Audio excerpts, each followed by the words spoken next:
జై హింద్, జై శ్రీరామ్. నేను మీ ఎస్ఎస్ రామ్ సనాతని. మీరు భగవద్గీత చదవండి అని చెప్తే చదువుతలేరు కదా. ఒకటి చెప్తున్నానండి, మీరు మన దేవుళ్ళ మీద మీ పక్క పంటున్న జోకులు వేసినా అని మీరు పట్టుకుంటూ కూర్చున్నారంటే మీకు తెలిసి మన భగవద్గీత గురించి, మన దేవుళ్ళ గురించి మీకు తెలియదు. అందుకనే మీరు భగవద్గీత చదువుకుంటే కనీసం మీరు ఎంతో టైం ఎన్నో కేటాయిస్తారు. పొద్దంతా మొబైల్ చూస్తారు. ఒక్క 10 మినిట్స్ భగవద్గీతలో ఒక్క పేజ్, 10 మినిట్స్ ఒక్క పేజ్ అన్న చదివిర్రు అనుకో, దాంట్లో ఉన్నది అర్థం చేసుకున్నారనుకో, మీకు ఈజీగా అర్థమైపోతుంది.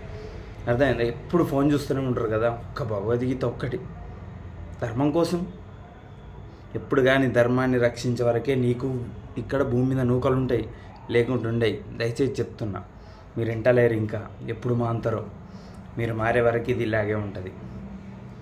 ధర్మాన్ని కాపాడడం నేర్చుకోరు. ఎవడో ఇష్టం వచ్చినట్టు నీ దగ్గర ఉన్న నీ ఫ్రెండ్ గాడు కూడా మన దేవుళ్ళ మీద కామెంట్ చేస్తే మీరు గమ్ము నవ్వుకోండి, నవ్వుతుర్రే.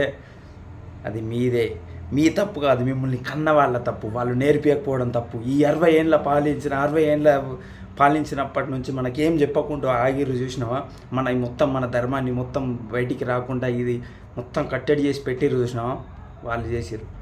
అప్పటి నుంచి ఇప్పటి వరకు చెప్పేటోళ్ళు ఎవరు లేరు. మన ధర్మంకి ఇది, మనది ఇట్లుంటుంది, అట్లా ఈ భగవద్గీత చదవాలని.